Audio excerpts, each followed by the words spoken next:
Hello, it's TNGO Engineer in our video number 2 of robot structural analysis. In the first video, which was the chapter 1, as if you can call it like that, we saw, in other words, the interface or the representation, how robot structural analysis interface look like. I gave some basic knowledge on how or what you have to know before starting any design project. Okay, so in this new video, I'm going to teach you how to design a beam. Okay, we'll start with the beam. Okay, so for that one, I will choose the template of reinforced concrete element. Okay, I click there, it's loading. Okay, remind as you can remember, I told you that before the design of any project, you ensure that you have chosen you have check your dimension and so on. That's simply means you go under job preferences. Okay, under tool here on the menu, tool menu. Okay, you click there, you select job preference as I showed in the previous video, and then you set your parameter. Okay, even the code that you are going to use is here. Okay, so you click. My parameter has been my page is already set, because when you set, you save it and you'll be using it most of the time until you decide maybe to change it. Okay, so since we are going to design a beam today, we are going to come here over, you have new beam. Okay, on this icon of new beam, the first icon up there, you click on it.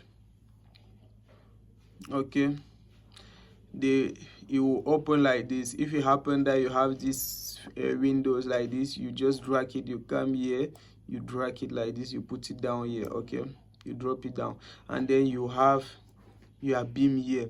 As you can see, you have a specific span which is 3.50 m that has been given automatically by the machine, and the support actually have a width of 40 centimeter or 0.4 meter, as you can see here. Okay, so I will not change the span of this, but if you want to change the span, okay, you come here, you are seeing start level and end level. Okay, you can simply click there and decide to edit this value of your span. Okay, under general parameter. And also for the cross section, I will change it. We have a 35 by 60, so let's put a 20. Let's put here 20 by, let's put a 20 by, let me delete this. We'll simply put 20 by 40. Okay, delete this, 20 by 40, and then you apply.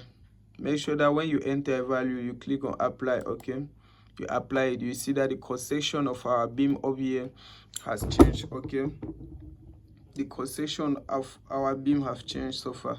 Okay, so as it has changed like this, what next? You come here, you check the type of support. I told you the first video I made on this YouTube channel was on the type of support. So you come, you ensure, if you don't know the type of support, go and watch that video. I will leave the link in the comment on just over here, you will see it. Okay, so you come here, you check span. Under span here, you check the type of support. As you can see, we have a pin support activated, but since in the real life most of our structure are fixed support, I will change it to fixed support. Okay, and here also I will change it to fixed support, because in a building it will be so difficult for you to have a pin support. Most of them will be fixed support. So you see, I change the left and the right support to be fixed support. Okay, and I leave here under concrete because my material here is reinforced concrete. Okay, so as you can see, this 0.4 is simply the width of our support here, which can be a column in the real life. So I will not care about them for now. Okay, but another thing that I have to teach you is that when considering the span of your beam, what the software will consider is axis to axis, means center of this column to the center of this column. That's what will be considered as the span of your beam. So at the end, you will see the span. When I will be putting the beam load pattern, you will see that the span is actually about 390. If we take 20 centimeter, which is half of this width, and 20 from this side, you have a total, the final span to be 390. Okay, so that's what the software consider. So we have changed the support. Okay, the beam geometry is there. Okay, you have the total length when we add all 350 plus 40 plus 40. Okay, you just have to read. If you want to add an extra span, okay, you just click on add a span. Okay, what will happen? You see that you have a new span here. Even though I did not intend to add a span, but let's just say assume that we are having a span. Now if I want to change the cross section of this span, I simply click on it. See, if I click back on this span, you will see that we'll come back to the span where we'll put actually 20 by 40. So I simply click on this span. I change also its cross section. Okay, I simply put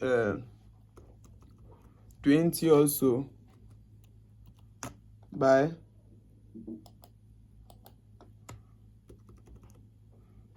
40. Okay, I press enter, and then I ensure that I come under here. I click on apply. Okay, let me ensure that the span of this my structure, the support of this my structure is also fixed support. As you can see there, they went back under pin support. So I will change it.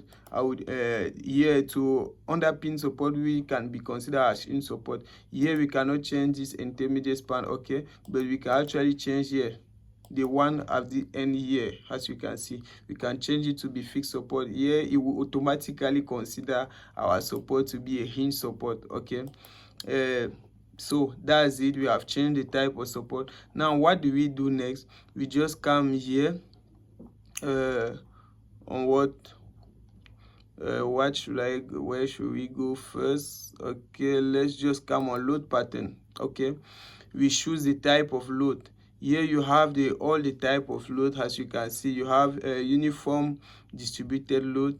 You have this one also, which is a form of uniform distributed load, which is not applied on all your beam. This the one that will be used. As you can see, is applied on all our beam. Okay, you also uniform variated load. I make the structural analysis of some of these elements. You can check them on my first video. Okay, so these are the type of load, but we use here this concentrated load. Okay, so we work with uniform distributed load. We'll come here, give a specific load. They specify the nature of our load, which is a dead load. We'll just say assume that is, for example, 20. We'll enter 20 kilonewton. Okay, remember I set the unit of my page such a way that my forces are in kilonewton. Okay, that's it. I've entered the value of my dead load. I click on add. This zeta has been added down here, as you can see, with the coefficient, because it's at consider it at the ultimate limit state. Okay, so I can also change the state, but we will not focus on it for this video. So I will click now on live load, and then I come also, I change my live load. I just enter, for example, let me just enter 9. Okay, as my live load, and I click on add. Every time ensure you have clicked on add. Okay, so that's it. I've expressed my load already. Now what next? I can drag this page, put it down, and for you to see my load pattern. Okay, this is how it looks like. This is the load pattern of our 2-span beam. Okay, that's the load pattern. I'm sure if you are a student of civil engineering, which is actually my target, you have been seeing this type of representation of diagram so far during your course of structural analysis. So this your uniform distributed load. That's how it looks like. It has already made the combination, which is something that we'll speak about in another video. Okay, so what next? I just come under reinforcement pattern or calculation node option. I first of all start by calculation option.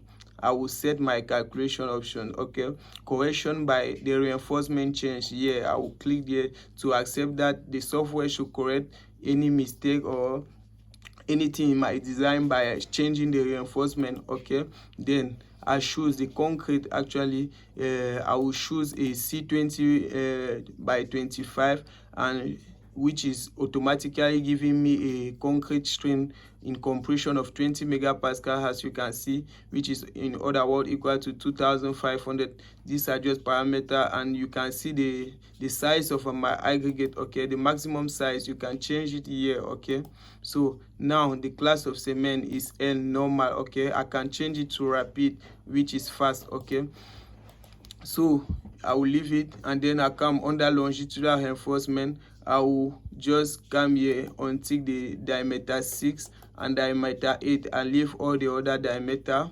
You can see this the European norm that we are actually using, EN 1992 slash tier 11. Okay, so you can see here that's the characteristic strength of our steel bar. Okay, which is actually F500. Will not check it. If I wanted to change it, I could change it. Okay, so now transversal reinforcement, same here. I will untick this box up here so that it will untick for everything. Now I will tick only the diameter 6 and diameter 8 for my transversal reinforcement that are actually fighting against the shear reinforcement. Okay, then I will have additional reinforcement. I will untick all the column and then come here, just tick this rod 8, diameter 8, diameter 10 and diameter 12 for additional reinforcement. Okay, ensure you are seeing that the characteristic strength of the tensile strength of our steel bar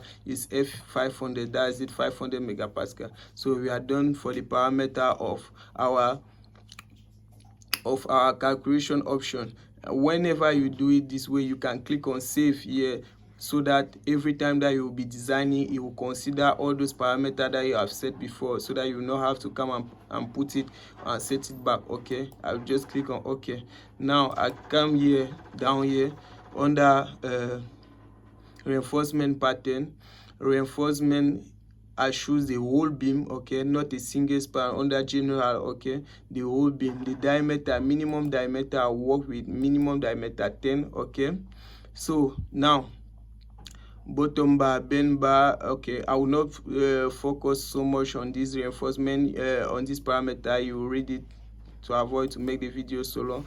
If necessary, you leave your question, I will answer it. Okay, so here you have your bottom reinforcement. I will choose automatic so that the software can decide for this case. Okay, my top reinforcement, something, I will choose automatic. Okay, now for transversal reinforcement, I will choose fit into envelope. I advise you to always choose fit into envelope, because it will actually share the spacing of your transversal reinforcement will be according, for example, for in the case that you are using car code method, you will know how to share it, because it's not in all the cases that you are reinforced, that your shear reinforcement will be aligned with the same spacing. Usually at the edges of your beam, they are more tight, the space is more tight there. Okay, according to the diagram. So constraint, I will just choose automatic here.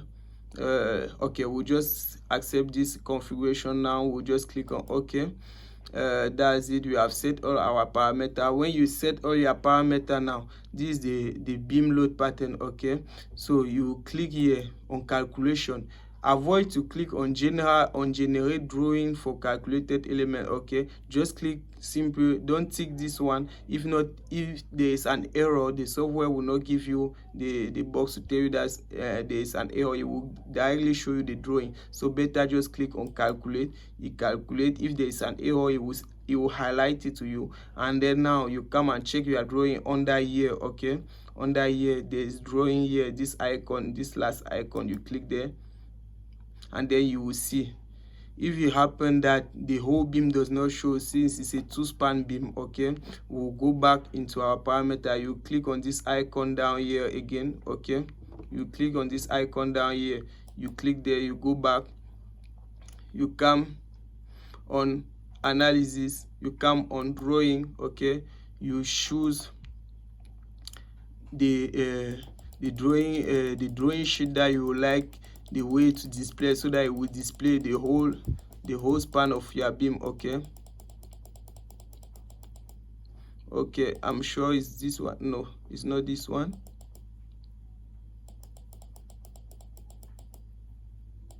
No, I've missed it. It's surely up.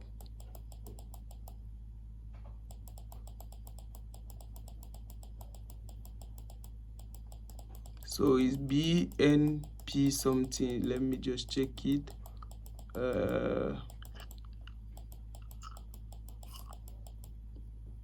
We are up already. Let me just go down slowly, very slowly, because all of this does not actually display your whole span. Okay, so there are specific one. There are two of them.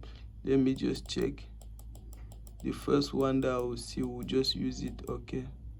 Okay, I'm sure it's this one. Okay, you click on open. Okay, you have selected. Let's go and check now. We'll calculate again back. I will go and check our drawing again. So now, as you can see, the whole span of your beam is being shown, and then you can have the reinforcement detail here. You have the diameter of your reinforcement here. As you can see, the concrete cover is being specified here. Everything, the diameter of the reinforcement here. As you can see, that this is it. We are working in tension here with 2H16 because I choose automatic diameter. I can go and parameter it again. Okay, 2H16 for this position 4. Okay, so you just check here. These are technical skills. Now you need to understand the technical drawing. We will not focus. So if you have enjoyed the video, if you have learned something new, don't forget to leave a comment, and if you have any question, don't forget to ask in our section for it. NGU Engineer will see you soon for our new video. Bye bye.